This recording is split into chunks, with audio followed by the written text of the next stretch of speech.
আজকে সকাল থেকে একটু ওয়েদারটা খারাপ, উপরের দিকে দেখতেই পাচ্ছ। তো উপরে এখানে বৃষ্টি মানে ওই উপরে ওখানে বরফই পড়বে চূড়াতে। কালকে যতটা চূড়াতে বরফ ছিল আজকে দেখাই যাচ্ছে একটু বরফ বেশি। রাত 3টে থেকে বৃষ্টির সম্ভাবনা দেখাচ্ছে।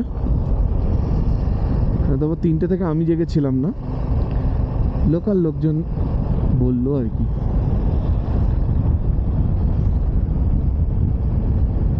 সকালে উঠেই বাইক চালালে যদি এত সুন্দর মনোরম দৃশ্য দেখতে পাই তাহলে মেজাজটা তো ভালোই হয়ে যায়। দ্রাস ব্রিজ, জলের স্রোত ভালো আছে।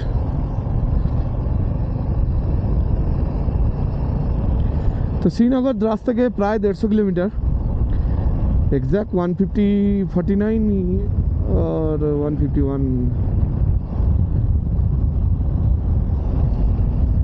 তো চলো আজকে কতটা যাওয়া যায়। এখন তো অলরেডি 10টা 40 পেরিয়ে গেছে, 10টা 45 হয়ে গেছে।